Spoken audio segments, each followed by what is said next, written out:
Welcome to the Explore Words, Discover Worlds podcast, presented by Bradford Literature Festival. In this episode, the UK's favourite vicar, Kate Bottley, shares life lessons and wisdom she's garnered from wonderful people she's met throughout her life. Her latest book, Have a Little Faith, is for everyone. Whether you have faith or not, Bottley will equip you with the tools to ride the bumpy waves of life.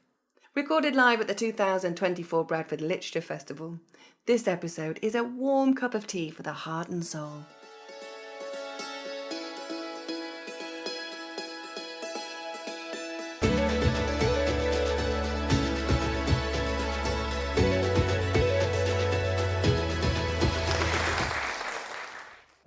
Should we walk out? I think we should. Do you want to pass those round? I'm not sure how far these will get, but I'll go and buy some more if we need to. Can't do it without sweets, can you? You can't. It's like a, 4-fruit pastel sermon. You want to a big one when it's that. Hi everyone, how you doing? Liz? You all right? That was very muted. Everyone all right? It's because you're all eating sweets, isn't it?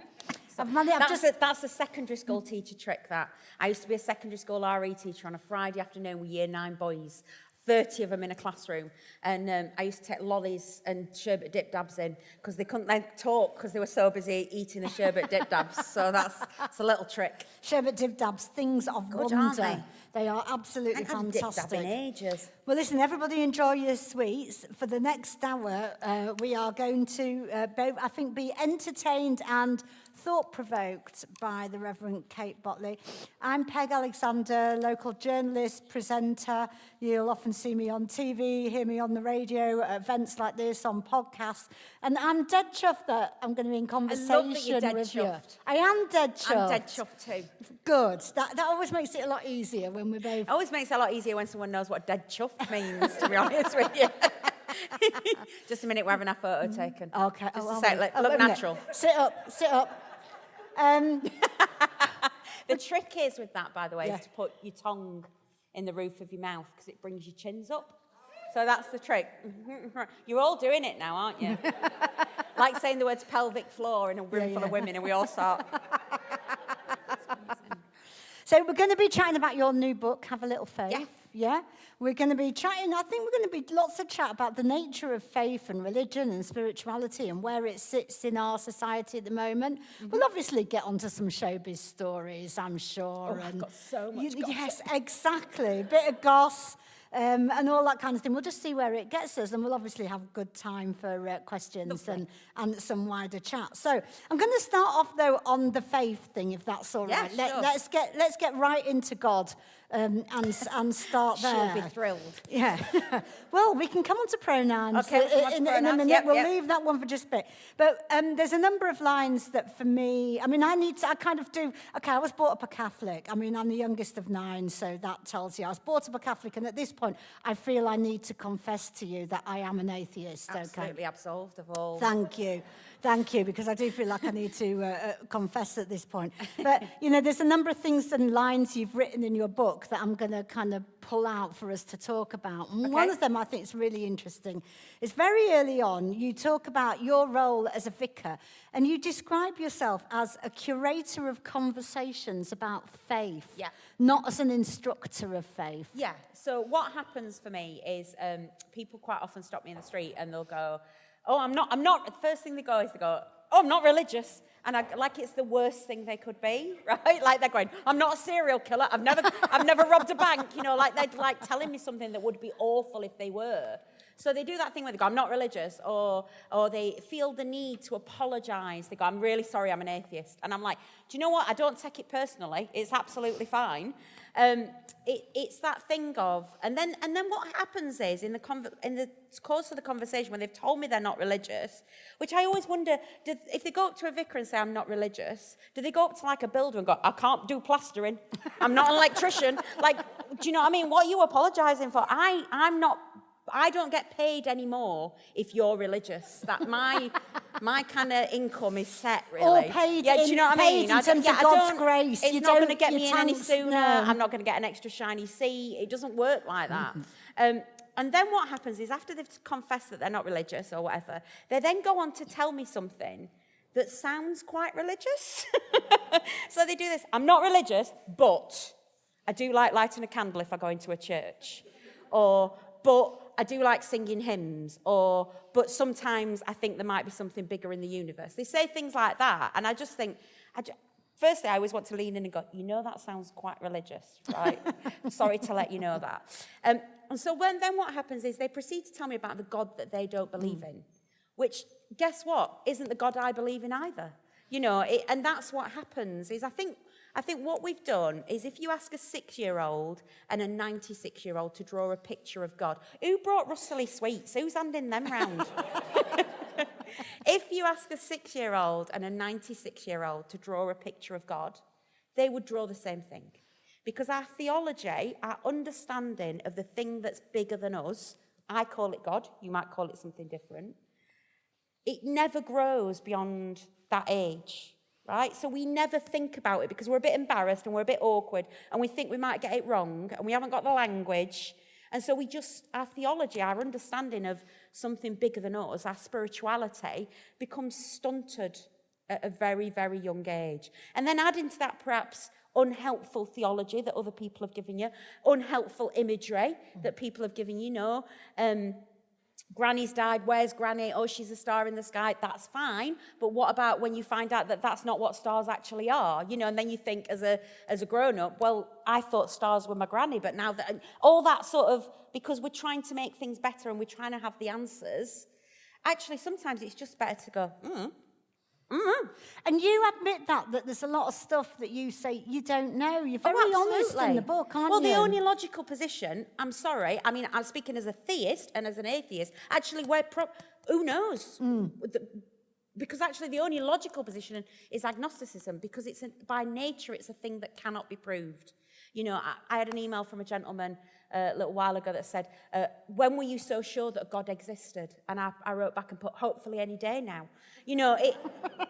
That's the whole point. It's called faith. It's not called sure.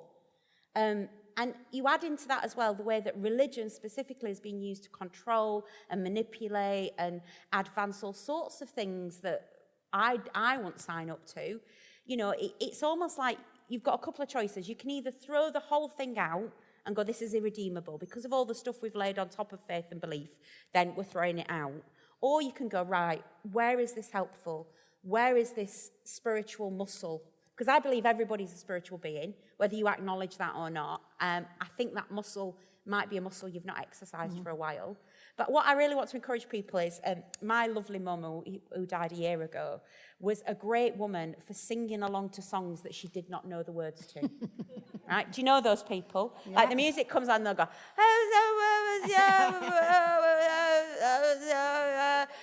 that's what makes you beautiful. She just couldn't do it. But she knew the tune. And I think sometimes we worry so much about getting every single lyric right that we neglect to enjoy the music. Faith is not the Macarena. You don't need to do all the same steps at all the same time. Faith is much more of an interpretive dance. And that, of course, is, you do have a bit in the book where you talk about when people say to you, well, if your God, who is gracious and good and all-seeing exists, why are there wars in the world and why is there so much suffering? I'd be a billionaire if I knew the answer to that, wouldn't I? It's a mystery. I mean, we say this, it's a mystery, I don't know, but I shall be having words when I get there. And I think the other thing within that sort of statement is, even though I would count myself as having a really privileged life, white, Western, able-bodied, all that sort of stuff, actually none of us are immune to human suffering. I don't think we're being taught something through it all. I think sometimes really bad things happen to really lovely people, and I don't know why. And it makes me really angry. But what I do know is that for me as a person of faith, of the Christian faith, being professionally religious, when I look at something like the figure of Jesus, there is a solidarity in suffering, which I find really helpful. And also, in that figure of Jesus, whether you think he was the Son of God or not, his crying out on the cross of, my God, why have you forsaken me? Basically saying, God, where the hell are you? If that person of Jesus can do that, then how much more can I do that? And so for me, my faith talks about a solidarity in suffering, which I find really helpful. Because, despite all the show busy stuff, I am still a jobbing vicar. You know, I still bury little coffins for a living, you know, every now and again. And on days like that, when you stood next to a mum who's had to say goodbye to her baby, I don't know where God is. But I have to just trust that there's a path through that. What have you got to say in those circumstances except glib words? You know, how do you speak into that? Sometimes you don't. You just hold hands and cry, and that's all you can do. Yeah, and of course that is, you know, for a person of the clergy, whether it's yourself as a vicar or a priest or an imam or, you know, a rabbi, so much of your job is just about holding hands with people through the difficult times in life, isn't it? There were no atheists on the Titanic, let's put it that way. And there is a lot of that. And there's a lot of people come in to us as professionally religious people with whatever scrap they've got to offer. Because the other thing that we've done a disservice as, we've done an awful PR job for Jesus as the church. We've said no a lot. And so people have found the doors locked to them, literally sometimes locked to them.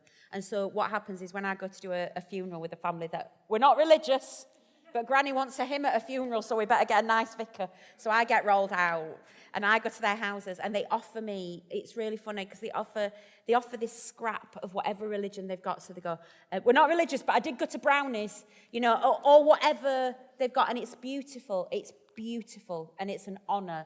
And my job is to stand in that gap and go, do you know what? It's okay. Whatever scrap of spirituality you've got is beautiful and brilliant. And I had a wonderful moment of snobbery is my big kind of, I can't abide snobbery, as you can probably tell from my vowels. A lot of the time, the church confuses holiness for taste. So, you know, it kind of, we had this recently with silent discos in cathedrals. So there were a whole load of people getting their knickers in a twist because there was a silent disco in a cathedral, right? So there's a DJ, people dancing, having a good time, maybe had a drink or two. The same people were not getting upset when there was ballet in the cathedral. Do you know what I mean? So don't confuse holiness for taste. And I can't remember why I was answering that question. But I like that. That's quite okay. I mean, that, you know, that what you've just said there as well. I mean, one of the things that I found really interesting is that you say in the book, you know, that some vicars, some priests don't like the kind of use the church just for weddings, funerals and baptisms. But you're really happy with that because you're saying if somebody comes just because it's a baptism or a wedding, at least they're coming into the church. Yeah, and also if they don't come back, it's me that's not done my job properly. I'm in sales. I'm not in management. Do you know what I mean? I'm flogging something. I'm selling something. I'm selling it. I mean, it's got a great return. It's eternal life, really. There's you don't get a receipt, though. You don't get a return on that. And especially as a Church of England priest, we exist for the benefit of those who are not yet members. That was a very famous quote by somebody, William Temple, said, we exist for the benefit. We are here to serve the nation. I don't think we'll always be the established church, and I think there'll be some benefits when we're not. I think there'll be some downsides as well. But if we are to call ourselves the Church of England, then you have a parish priest, a Church of England parish priest. If you use them, I remember once knocking on a door when I moved into a parish going, hello, I'm your parish priest. And they went, you're not my parish priest, I don't go to church. I'm still your priest. Still yours. I will still pray for you. For every man, woman and child in England, there is somebody who prays for them every single day, whether they believe it or not. And I like that. I think that's good. And whether you believe it or not, there's somebody who every day holds you in their thoughts and prayers. Yeah, and there's a lot in the book about kind of forgiveness and learning to love people and learning to show love to people that actually you think are dreadful and scumbags. Oh, it's the hardest thing about being a person of faith. Yeah. The hardest thing I think about being a Christian is that contractual obligation to forgive others. Yeah. That's the hardest thing. Let's just change the subject a little bit and go back to how you became the TV vicar and how you became famous. Don't tell Richard Coles that. He'll be after me. Oh, well, I've done Richard Coles at this festival. Me too. Yeah. I don't think I'm his type. No, me neither. But we had a very good discussion. I had a very good discussion with him about death. Oh, Vicar's favourite topic. Yeah. This is what happens when you get us together. When you get any clergy together, we try really hard. We go, all right, all right. How's the family? Yeah, fine. Been busy? Yeah. It's like a taxi driver. Been busy? And then you go, So, any good funerals this week then? We love it. We love death. We love death so much. I love death. It's a brilliant topic. Well, let's move it on from death to weddings. All right then, okay. Because it all started. Yeah, that's how it started. Your question was, how did it start? With a wedding. I'm not from a And religious... bit of cool in the gang. I'm not from a religious family. I wasn't brought up going to church, which I think puts me in a slightly different position because I often don't understand the culture and the language of church. So, for example, when I went forward for training, I'd only ever been to a charismatic evangelical kind of church, and I didn't know that when someone asks you which college you went to, they're not asking which college you went to. They're asking, like, it's like an old boys network. They're asking who you know and what network you're part of. I didn't know there was such a thing as morning prayer when I started training to be a vicar. Very naive. And that did you know the number of buttons you have on your cassock and which ones are buttoned says something about which bits of the articles of religion you actually believe in? So I did not know this stuff when I started, right? It's a whole language. Anyway, so I'm the vicar that likes to say yes. So when I do weddings, I'll say to the bride, first of all, they come to me and go, can we get married in church? And I go, yes. And then I try and figure out how we're going to make it happen. Because there are certain rules about where you live and all that sort of stuff. Gary and Tracy were getting married. They'd been engaged for 9 years, so they were very ready. Tracy especially was very ready. He'd been married before, you know, it was great setup. They were very into like drama and musical theatre, lovely couple. To this day, they say it was my idea. I think it was theirs. We did a flash mob, right? So I say, yeah, now pronounce your husband and wife and kiss your bride. And the music goes, everybody dance now. Dun, dun, dun, dun, dun, dun. They had 8 weeks of choreography and dance training. I styled it out, obviously. And we got 10 million hits on YouTube for that. Not everybody loved it. Because you actually do get quite a lot of criticism. Oh, gosh, yeah, I'm a woman. Of course I do. For your vacuous TV and completely superficial. Yeah. Shallow as a puddle. It's fine. When it first hit, I mean, I remember when the flash mob first hit. And, of course, at that point, I was a jobbing parish priest. So all my details were public, my phone number, where I lived, all that stuff. And the phone started ringing. And I'm really naive because I like most people. And I presume that most people like other people. You know, I'm a bit of a Labrador. I'm a bit of a Spaniel, really. And so I'm like, people are going to love this, right? This is great, right? This is a wedding. People are going to be really happy about this. Jesus' first miracle was water into wine at a wedding. So he likes a party as well. So everyone's going to like this, right? Not everybody liked it. And people literally phoning me up and shouting at me down the phone. And every time, like, something like I was just saying outside, every time something like, would I lie to you is repeated, I get a whole new wave of people that hate me and tell me I'm going to burn in hell. How do you cope with that, Kate? I mean, because, you know, you're very honest in the book about the things that you do find difficult. I type the reply that I want to type, and then I delete it. And you delete it. But it must be really, even with all your faith, it must be really hard to withstand that and not let it bring you down and not let it change who you are. Yeah, it does change you. It has to change you, you know. It has to change you because you have to be careful with yourself. You have to protect yourself. And some of the stuff is more than just, I can't stand you on Songs of Praise. It's more than that. You know, people will send in death and rape threats and things like that. You know, you have to take them to police and all sorts. But it is more about the person that's doing it than it is. Although I did once send the coppers round to someone's house, which was a lot of fun. Can I tell you about that? So this particular gentleman was sending me pictures of his body parts, which I can only presume look bigger from above. I just don't get that at all. Why do that? They're not pretty things either. Why? Do you know what I mean? And what does he think it's going to achieve that I'm going to go, oh, that's nice. Here's 26 years of marriage. Yeah. I'm going in this direction for a random stranger off the internet. No idea. I only presume, as I say, it looks bigger from above. So he sent me all these pictures, and I was like, this has just got to stop now, because, you know, and I went to the police, and I thought I was being a bit silly. I thought it was just something that comes with the territory. Because basically, every woman you ever see on TV has had this, right? It is not an unusual thing. Every woman you have ever seen on television gets threats and pictures of things that they don't want to see sent to them. It is a very normal, it's not normal, very normal thing. So I went to the police thinking I was just being a bit silly, and the police said, oh, no. This is a gateway. If we don't stop these people now, who knows where this goes? So I canned up all over the materials, and my copper phoned me up, because it's a small place where I live, so I drink at pub with most of police officers, but he phoned me up and said, do you want to come into the station and we'll update you on your case? And I went in and I went, so what's happened? He went, well, officially I need to tell you that we've been to visit the gentleman in question and he won't be bothering you again. I said, oh, that's lovely. That's lovely, thank you very much. And unofficially, we knocked on his door, Kate, and he shit himself.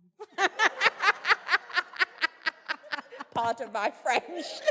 But that's what that police officer said. And I went, that's all I wanted.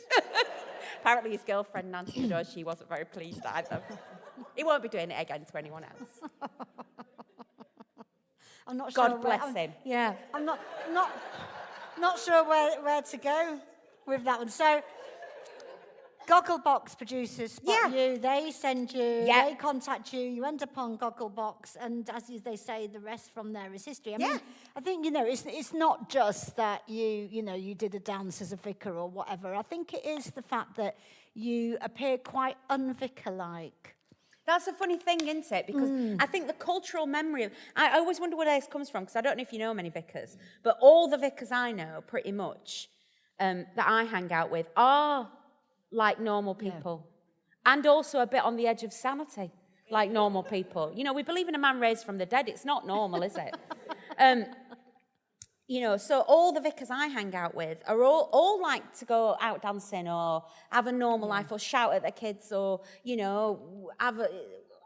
so I don't know who these vicars are that when people go, you're not like a normal vicar. I can only presume that cultural memory is very long. And what we're thinking about is male, pale and stale. Yeah. What we're thinking about is Dad's Army vicars.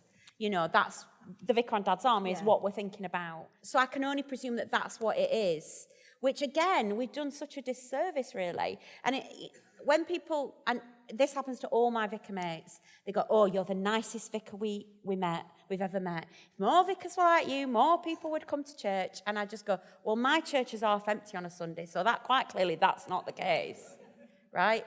So, I don't know who these evil vicars are that are lurking in the shadows, but I think also what happens is we've all had a no at some point. We've all had somebody who wouldn't christen a baby or wouldn't marry somebody or was a bit or forgot a name at a funeral, and that sort of stuff stays in the memory, I think. Yeah, and kind of, as you say, thinking back to that and thinking back to the past. I mean, let's just stay on that subject of modernisation, because you yourself earlier, you don't talk about this in the book, but you touched there on the question of what is the future of the Church of England and disestablishmentism, disestablishmentarianism, that's the longest word, isn't it, in the English language, but, the Church of England disestablishing from the state as well.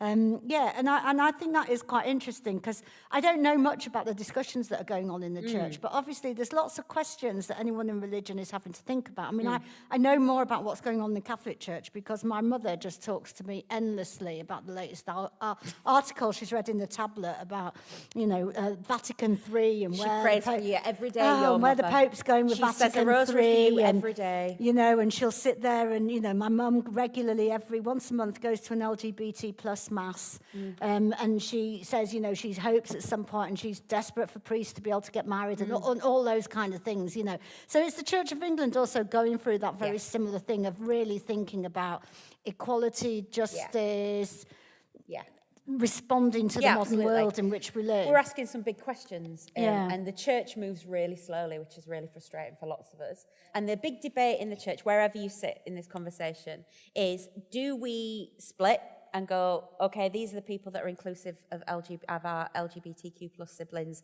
and these are the people that aren't, and we'll just go our separate ways? Or do we try and keep what was called the communion together at all costs? At the moment, it's try and keep the communion together. It's a bit like having someone at Christmas dinner who's a relative who you don't really get on with, but you've got to invite them to Christmas dinner because you're trying to keep family together. It feels a bit like that. At what point do you start saying, look, I'm not inviting them anymore? I'm not sitting down at the table with them anymore. And that's the debate around this. Now, it's really easy for me to say because I'm not paid by the Church of England. I'm non-stipendiary. All my church stuff's voluntary. My job is writing and telly and radio and all that kind of thing. So it's really easy. No one can sack me. So it's really easy for me to say, I'll do same-sex weddings. But for other people, it's not so easy in parish, you know, and people are leaving churches and taking away their finances. Big debate at the moment is there's some conservative churches that are saying that they're going to split, but they're still going to live in the vicarages and take the stipend and the pension And of course, that's and all difficult that sort of because people have stuff. got their homes linked. Yeah, linked and to we've, their but we've also got a jobs global. and- We've yeah, also got a global communion to think about. Yeah. So we've got things like the Southern Code churches, the African churches, the Episcopal Church in the United States, and we're trying to keep. It's not just this communion in this country; it's a global Anglican communion that we're going. Well, how do we find a way through this? And I think that is interesting, you know, and that whole thing about if your house is linked to your job and stuff, it's not as easy with that. My mother-in-law actually was a Church of England vicar, and unfortunately she died a few years ago. But not that long before she died, she actually she left and she became a Quaker. Yeah. And she would. I do that, but I'm not she good was at staying still, quiet. No, not saying. But she would still be doing some services, but then she was going and joining the Quaker services. And when I was talking to her about it, you know, I was saying, why is this? And she said a lot of it was down to different interpretations that people have got of the Bible, and her being told that she would have to have a certain one. There's another quote you've got in your book, which I think is a really kind of quite radical statement that you make about that whole question of how much of the Bible do you take literally or not. And you said, I take the Bible far too seriously to take it literally. Yeah. So much of faith for you is about your interpretation, isn't it? Well, for me, as a solid Anglican, it's a three-legged stool. So the way that we figure out our faith is through the Bible, through experience, and through tradition. Those are the three things that I try and figure it out. You know, I wouldn't be in prawns and wearing mixed fibres if I took it all literally, would I? You know, so it is a document up for interpretation. I wouldn't be ordained if we took it literally. You know, it's not like that for me. And increasingly, the issue around LGBTQ plus people, for me, is it's because you really care about that, it's a don't you? human rights issue. Yeah. It's gone beyond theology and churchmanship now. It's basic human rights. We used to justify slavery using the Bible. And I think we will be judged by subsequent generations who will look back on this and go, this is, you know, and it's difficult. It's a really difficult subject. As I say, I'm fortunate because I'm out of it. I'm not risking a career on it. But there are people who are having to risk their livelihoods. Let's just sort of move that debate on just a little bit as well, because for me, one of the things I find fascinating about, you know, spirituality, faith, religion, is the difference and whether those things, sometimes people confuse those things and think they're the same thing, and of course they're not. I had this wonderful, wonderful friend, Diane, and unfortunately she died quite early on in the start of COVID. And she was, I don't know if anyone was around, Diane Saunders, you might know her name. She was a really big activist in the Leeds Jewish community, and she wrote a lot of books about it. She did a lot of history about Leeds Jewish community. And she used to regularly say, she used to go, oh, she said, I just love being Jewish, right? I love every minute of it. Don't believe in God, but I love being Jewish. And I think that sometimes people confuse faith, don't they, with religion or with culture. I think there's lots of overlapping things. I think when I talk about faith and belief, what I'm talking about, I talk about this in the book, is that there's something about connecting with other human beings, like we're doing right now, having a lovely chat. We may never meet again, but we're having a lovely time connecting with each other right now. And you've all had moments like that where you connect with another human being and it's a beautiful thing. Then there's this quest to connect with ourselves, to know ourselves as well as we can, to develop as a human being. And then I think there's something called connecting with something other. Now, I call that other God. Other people might call it, my daughter's friends talk about the universe a lot. So they go, I can't pray, but I'm going to manifest it in the universe. And me and the universe and I'm are really thinking, good mates. Yeah, I'm with your daughter on this. Sounds awfully like prayer to me. Right? And I remember when mindfulness first, you know, that whole conversation around mindfulness, I phoned up a nun friend of mine. And I went, I'm thinking about running a mindfulness course. What do you do mindfulness? And she went, darling, we've been doing it for 2,000 years, love. It's called meditation. Do you know what I mean? It's just a new overcoat on an old. So when my daughter's friends talk about manifesting in the universe, you know, I hear something else in that conversation. What I hear is that people don't like to use the word God because they think of an old man on a cloud with a beard that controls the weather and judges them. But I also think some of it may well be to do with those rituals of religion, that people look at some of those. I say people, probably me, but... Is this your therapy? Do I need to it turn is my actually. chair? No, it is, isn't Just a it? minute. It is, Let me it just is. let me just do the vicar head tilt. Yeah. It is actually, isn't it? All this... Too many years Been on a been course. schooled in Catholicism.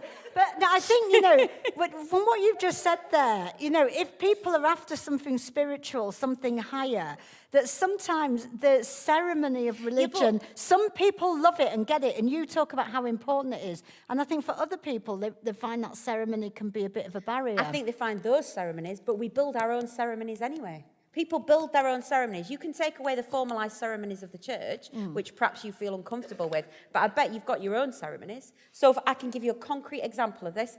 My mum died, right?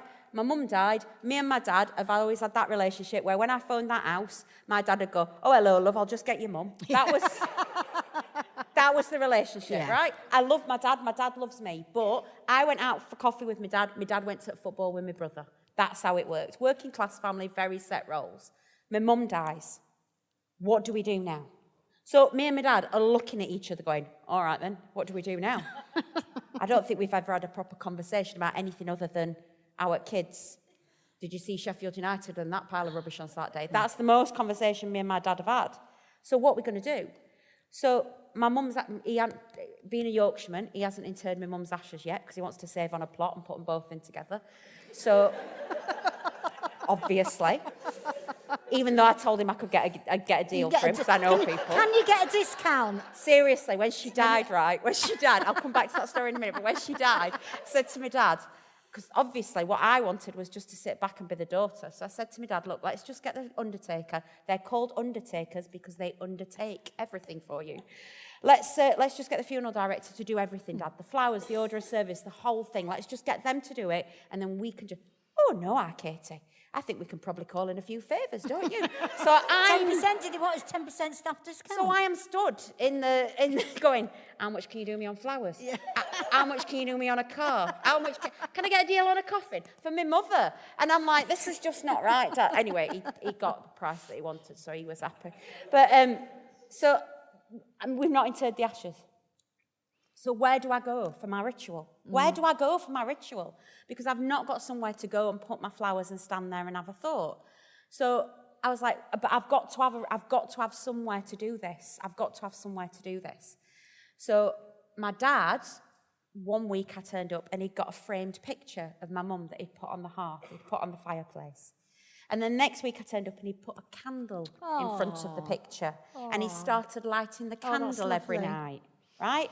And then my mum's favourite flowers were yellow roses. Thank goodness they weren't like something expensive. Thank goodness you can get them for £3 from Co-op. Brilliant, right? So now I start buying, every time I go and see my dad goes, oh, I haven't had flowers in the house since your mum died. So I turn up with flowers. My dad goes, what you bought me flowers for? I don't want flowers. I go, they're not for you, they're for my mother. So I go and get a vase out. I put the flowers in the vase. We put the flowers in front of the candle and the picture. We stand and hold hands. My dad goes, look what your daughter's brought you, Margaret. I go, there you are, Mum, there's some flowers for you here. We stand and hold hands. We light the candle. We look at the flowers. We look at the thing. And then he goes, right, I'll put kettle on. And we've built a ritual because human beings love ritual. We love it because when we've not got the words and the language, when we've not got the capacity to feel those big feelings, the ritual carries us through. So even if you're not into the rituals of the church, which I find really helpful, coming back to that, what I was saying earlier, when I do a tragic, all funerals are tragic, but when I do a really bad one and I have got no words to say, it's okay because the ritual will carry me. Those words are there for me and they're there for a reason. The ashes to ashes, dust to dust words are there for a reason because they carry us when we've not got that language. So even when people go, oh no, I don't, the rituals of the church put me off.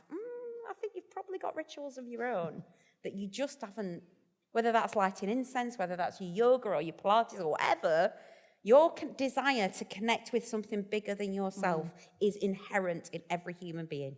And you talk a lot about our need to belong and to be part of something bigger. And I really like the bit where you're talking about Glastonbury as well. And obviously everybody's just Best been weekend of my life. Better than my wedding. watching Glastonbury on telly. Graham had said same. But you kind of talk about, festivals becoming such an important part of people's lives because they belong, they go to something, they found the tribe. You look around at anything, whether it's the bowls club or cold water swimming or festivals, we are searching for connection and meaning and those golden moments when we acknowledge that there is something bigger than us in the universe. The Celtic Christians used to talk about thin places. I wish I was in a thin place, but that's a different story. So they would talk about thin places where heaven and earth are very close to each other. And you will know these moments in your own existence, whether you are religious or not, when babies are born, when people die, when you have that sense of, oh, flipping heck, I am very small in this big universe. Or, isn't it amazing that I'm alive right now? Or that wonderful moment of connectedness. So it happened to me, Glastonbury tour. I was doing Songs of Praise from Glastonbury, which was the most fun I've had with my cassock off in ages, I'll tell you. Glastonbury tour, it was solstice, it was sunrise. So you can imagine the spiritualities at the top of Glastonbury tour on solstice day, can't you? There was the pagans over here and the witches over there and the Christians over here and I don't know what they were doing, but they were having a lovely time and none of them had got any clothes on. They were having a nice time. There was some drumming going on over here. There was some bikers, quite a lot of drugs. Some barefoot children with beads in their hair, all sorts of things.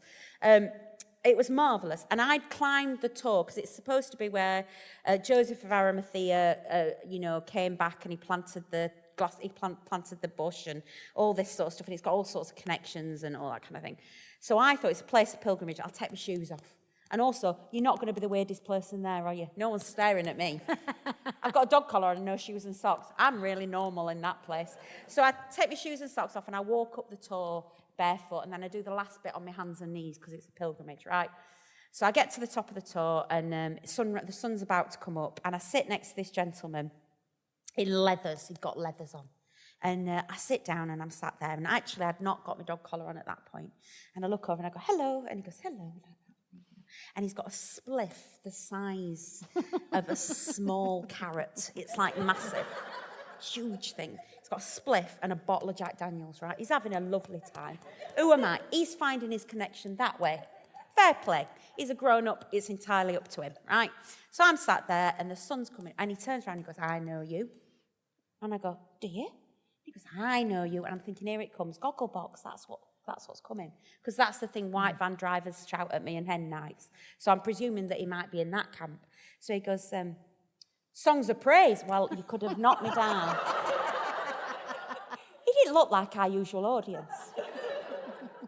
I didn't, if I tell you that I could go to the coolest nightclub in the world and nobody would recognise me, I go to a garden centre, I get mobbed. That's how this works, right? So I go, really? Like that? And he goes, songs of praise, songs of praise. And I said, tell me about that then, because I'm really interested now. What's he doing watching Songs of Praise? Judging me here. I think my gaffer said something about not judging people, but here we go. So he says, yeah, my mum mum's got dementia. She's in a nursing home. And every Sunday we put Songs of Praise on. And she doesn't speak, she's non-verbal. But when we put Songs of Praise on and there's a hymn she knows and the words come along the bottom, we sit and we sing together and we hold hands. And just for half an hour, I've got my mum back. And we sit and sing those old hymns together. So thank you so much for Songs of Praise. And I went, you're so welcome. And then he said, would you mind if we sang now? And I went, no, let's sing. So we watched the sun come up over the tour on Solstice Day and we sang Morning Has Broken together, just me and him. And we had the most beautiful moment of connection with each other, connection with ourselves, and connection with the concept of something higher than us. I weren't going to ruin it by going, would you like to give your life to Jesus? He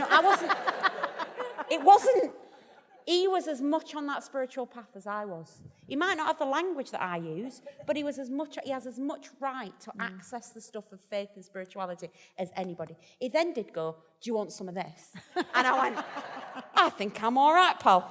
But I will have a little sniff of Jack Daniels with you. So, yeah, we had a communion. And that's what I mean when I'm talking about connection and faith and spirituality. Please don't let church put you off God.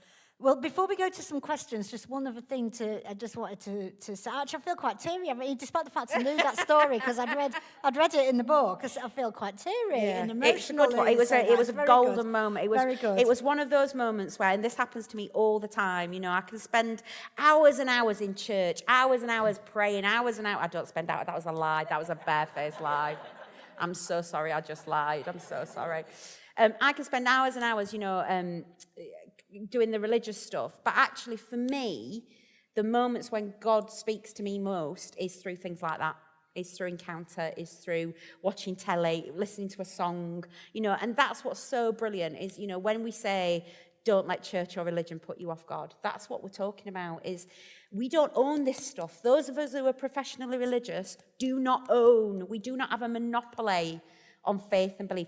Grace is not a finite resource. If I hand it out, there's not going to be enough to go around. It is for, and that's what the book's all about. The book is all about just going, look, we don't own this stuff. And for too long, those of us who are religious, and I'm signed up at office. You know, I've paid at head office, me.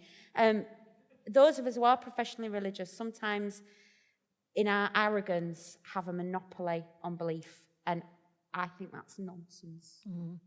Well, I mean, that's a great place to go to some questions, because I think this next bit about the other stuff that's in the book, which is actually just a lot about living a life that's true to ourselves and understanding ourselves and knowing ourselves and thinking about life not in material terms, but and also in development terms. That There's bigger a lot than of us. that That there's bigger than us. Yeah. you know, the hardest funerals I do. I always say this. You know, people think the hardest funeral you must do must be those tragic ones. They're not. The hardest ones you do are the ones where you've got nothing to say. At a crematorium on a Wednesday afternoon, you know, and you're thinking, I'm a fill in 20 minutes. Mm. Those are the hardest ones to do, you know, because, I mean, and that's fine. If you don't want to fill your days with lots of stuff, that's fine. By the way, horses with plumes, people in the street, item on the news. That's what I'm having. That's what I want. I don't want any of this celebration of life nonsense. I want weeping in the streets. All right? I want absolute, you know, rending of garments, a pale Victorian child, that kind of stuff. I once had, I think I tell this story in the book, horses with plumes. I once had a brilliant funeral where they had a horses with plumes funeral. I love it. And I always take an apple in my pocket or polo mints for horses, obviously, of course I do. So I'm feeding horses outside, and funeral director's supposed to be riding up top with groom. Anyway, funeral director's scared of horses. He's not getting up there. So he goes, Bottley, do you want to get up? Yeah, of course I do. So I'm clambering up this like that with my bum like that. Clamber up onto the top of us, and we're going from church down to cemetery to bury this lovely lady who, lovely family, great family, down to salt of earth. And I'm sat on the top of the carriage, and we're trotting along like that. And I'm having a lovely time. And and the groom went, rein it in, Bottley. And I went, why? She went, you're not a bloody Disney princess. It's like, oh, sorry, vicar face. Do we have a microphone? Yeah, brilliant. We've got a microphone. It's great if anyone's asking a question, can use the mic, because then everybody can hear you. Oh, look, aren't you beautiful? Yeah. So, You're who so would gorgeous. like to ask a question or say something, or just say something to Kate? You talked a little bit there about the thin place, and I really like that. My little thin place is I have a caravan in the Dales, and I go and sit by the edge of a stream. What would be your thin place? Great question. So I recently, about 6 years ago, got really, I know everybody's doing it, I'm so sorry. Cold water swimming is one of my places. So being in the water, I really enjoy. Coldest swim I've done is about -2. And you really know you're alive when you do that. You only know you're alive because you know you're not dead, right? And it just keeps it ticking over. So that's a big place for me. Dancing, lots of spiritual experiences in the middle of gigs and nightclubs and all sorts of places like that. So those are really important places. But also, I don't think the thin place thing necessarily needs to be a geographical place. It can be like a time sort of place. And most of those, I have to say, are in rooms where people are leaving the world. Those are beautiful spaces to be in. If you've had that privilege of being with someone when they're coming to the end of their lives, it can be a truly amazing experience. Tragic, painful, difficult. I mean, I don't know if you've read the book by Catherine Mannix called With the End in Mind, which talks you through the dying and death process.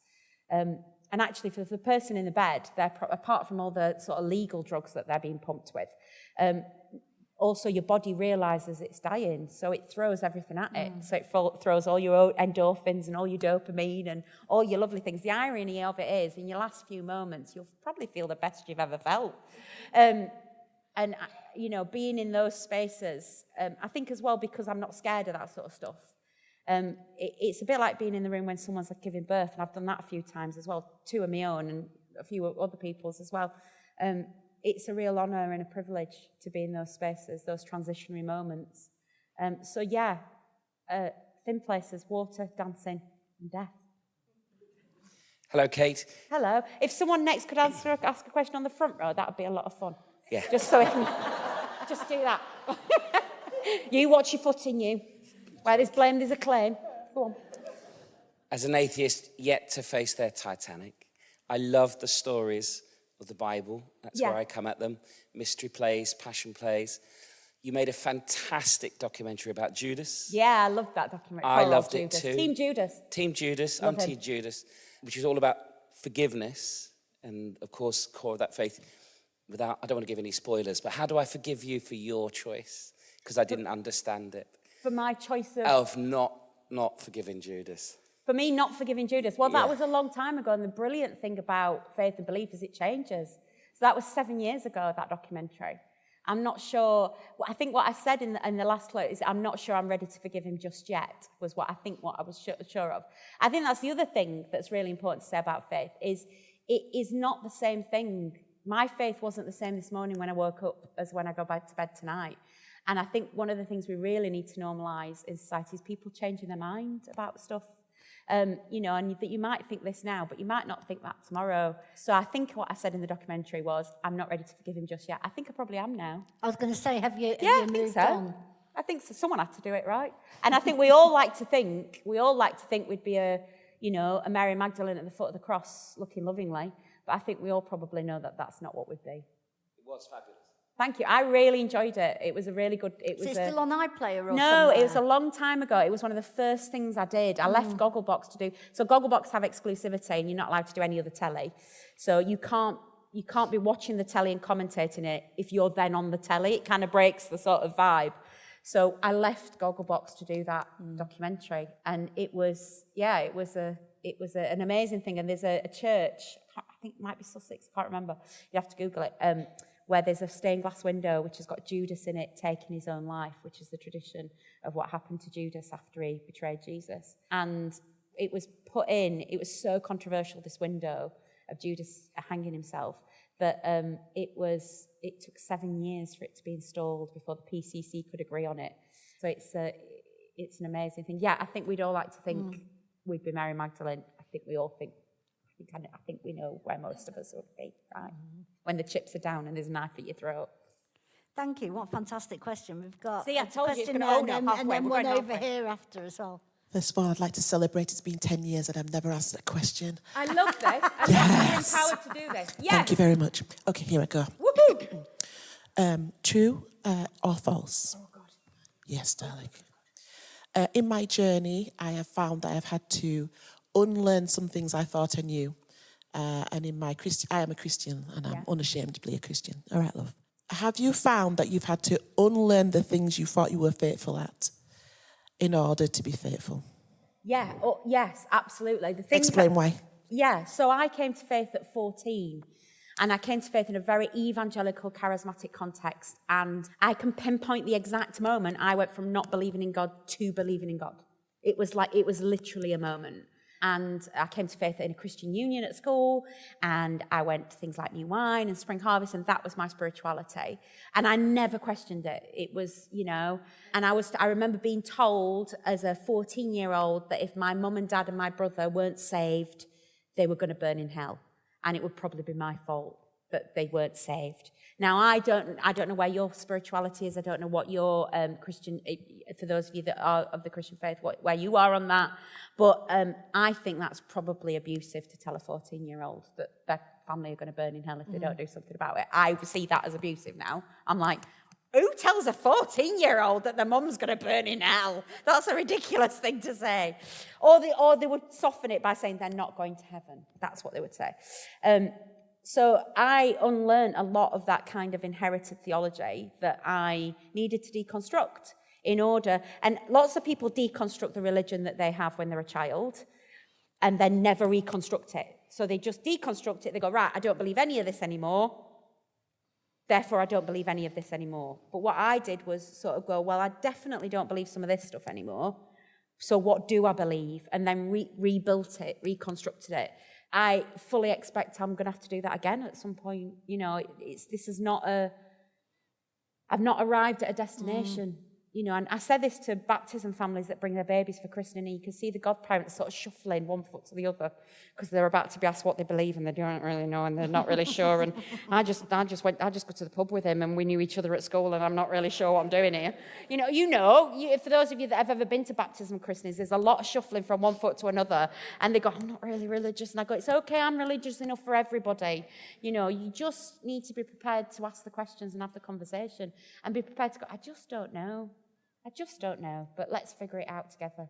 And you might never get the answers, really. But yeah, I'm always very concerned when anybody says to me, well, the Bible clearly says, because it very clearly says not very much. It's very contradictory. Oh, well, the Christian faith clearly says, does it? Does it? Because I'm not sure it does.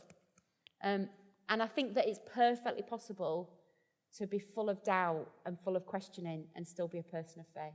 I think the Bible's really clear about loving people and not judging. I think it's probably really clear about that. But lots of other stuff, it seems to me, love the Lord your God and love your neighbour as yourself is pretty clear, I would argue.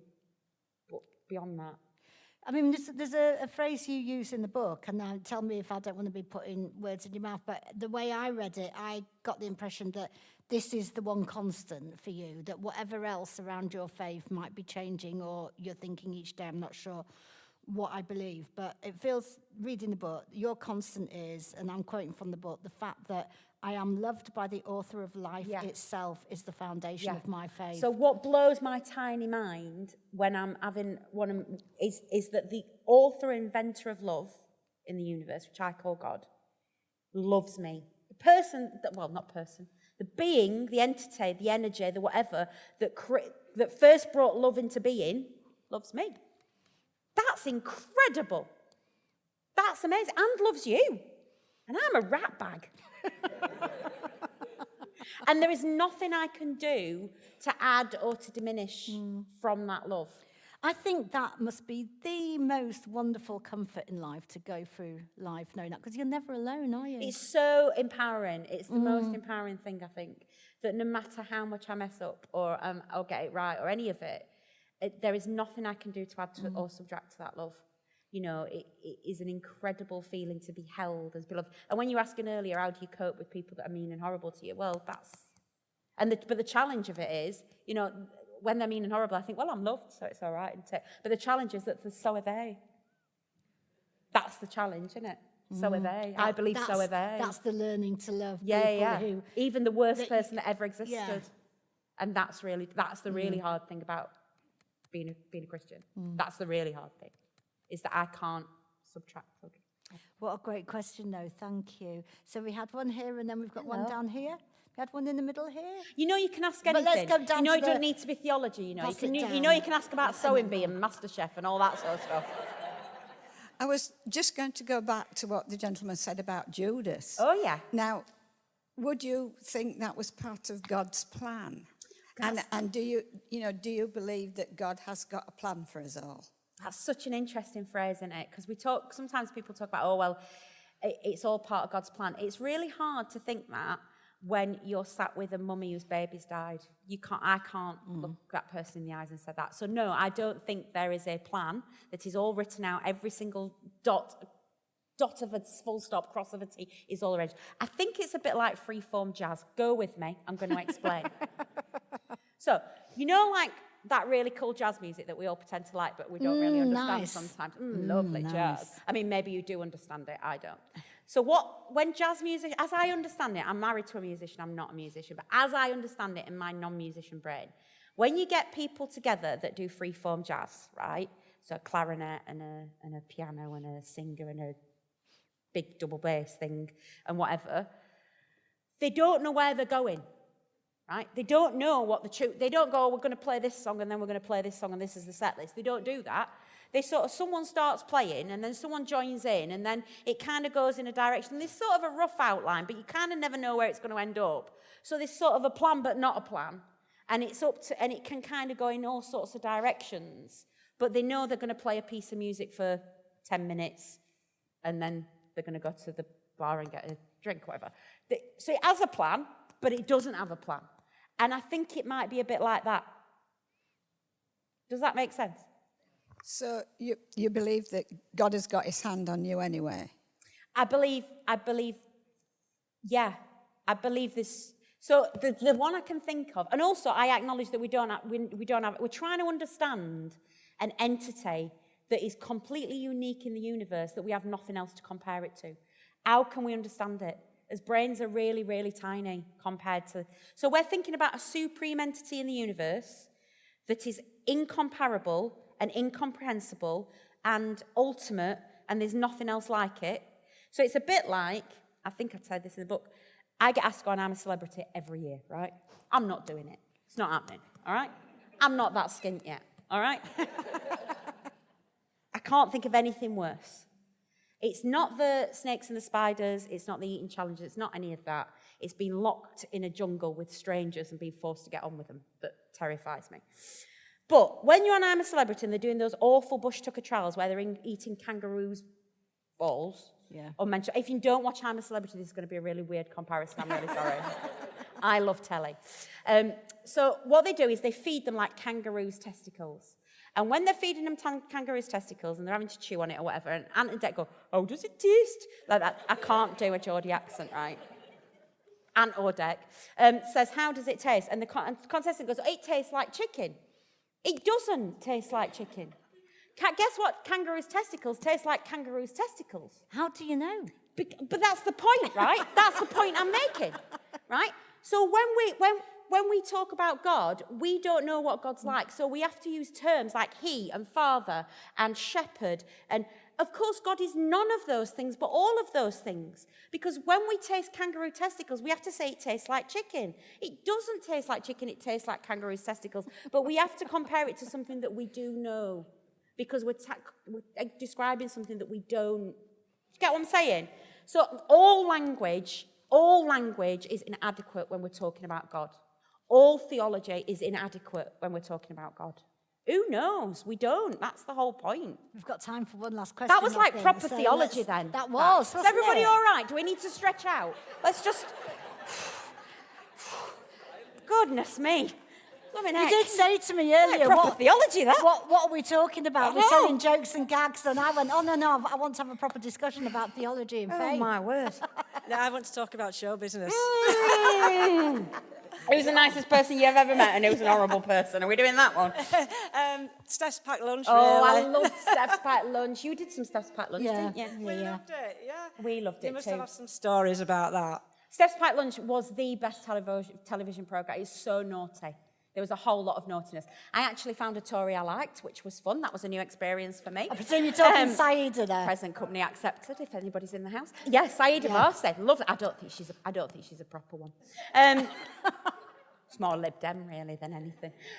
So, yeah, it was great. It was huge fun. We were endlessly naughty on that show. Lots of being silly. To be honest, I mean, it did get quite near the edge. It did get really naughty. naughty. Because you think, That's what I this really is liked. lunchtime. That's what I salad. really liked about it. You used to get a little voice in your ear going, rein it in, rein it in, like that. Because you were just doing too many double entendres. Yeah. And what I really loved about that show, like I loved Gogglebox, was it was people of all different faiths and none. All different voices and representations, and that's... They showed on Pat Lunch that you can do diversity. Yeah, and you can disagree well. Without it actually even being that obvious as well. And that's the goal as well. It can just be, and that's how it is. And that's the goal, isn't it? Is we don't have to all agree. You don't... I mean, you might walk away from here thinking I'm a dreadful human being, and that's fine. I mean, you're wrong. I'm great. Jesus says so. Guess what? He says it about you as well. can learn to disagree well is kind of the thing, I think, really. One last question behind Sorry, us all. Yeah, that then- alarm's gone. Dead serious. You're nice, Dead aren't serious. you? Yeah, I am. I'm Yeah. George. You're familiar with Father Ted, the Love programme? Father Ted, of course.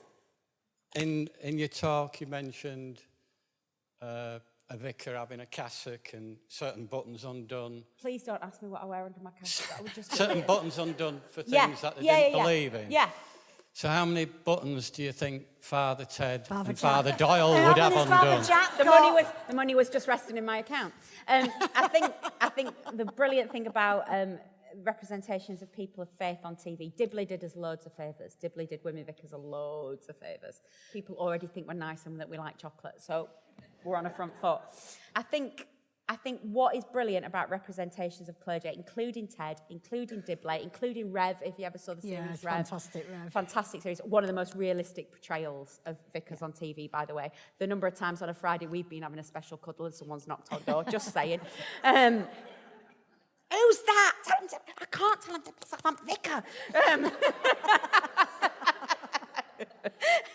The wonderful thing about those representations of clergy on TV and why we love them is because it shows them as human beings. It shows them as vulnerable and broken and sweary and irreverent. And we love that idea that those people that we think are the holy, esteemed role models are just like us. That's what we want. And that's all anybody wants, from their postman, their politician, their priest, anybody, is an authenticity, I think. And it's the reason why I won't do the jungle, because I could be the nicest person in the world for 23 hours and 55 minutes. You know the 5 minutes when I'm swearing or telling a dirty story, it's the one that's going to make the edit, because that's what I'd put in. Because that's what I'd put in, because we want to see that people are real, don't we? Yeah. But don't you think Christianity has that ability and establishment to be able to take the knocks and laugh at itself? Absolutely, and I'm very proud of of being part of a faith, and I think all faiths, like, you know, you should always have a faith that doesn't take itself always too seriously. You know, people. It's always very funny when people blaspheme in front of me, and they go, Jesus Christ, and then they go, I'm so sorry. Like that. I've heard a lot worse. You're not my child. It doesn't matter. You know, and I think, you know, or they apologise for something like The Life of Brian or for Ted or those kind of things. And I think that we should always be able to see the ridiculousness of some of what we hold dear. It's, you know, when I'm in a cathedral and we're all flouncing around in frocks and big hats, it's hilarious. And we believe in a man raised from the dead. That, I know it makes no sense.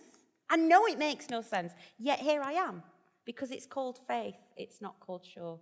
And that's what I said to Bishop. When bishops go to me, well, Kate, the thing is, because that's how bishops talk. They go to school to learn that. Not all bishops talk like that now, actually.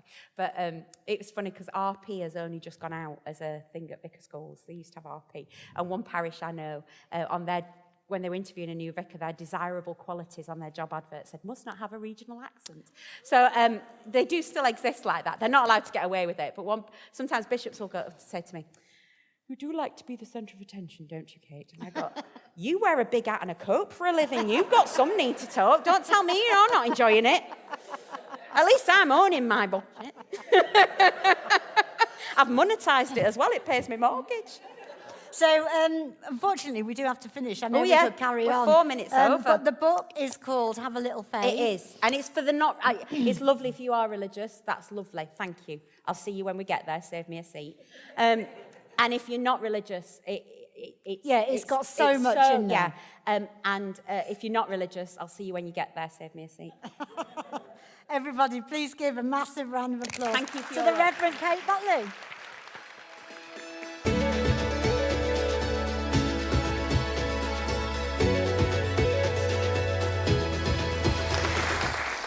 Thank you for joining us on this episode of the Explore Words, Discover Worlds podcast, presented by Bradford Literature Festival.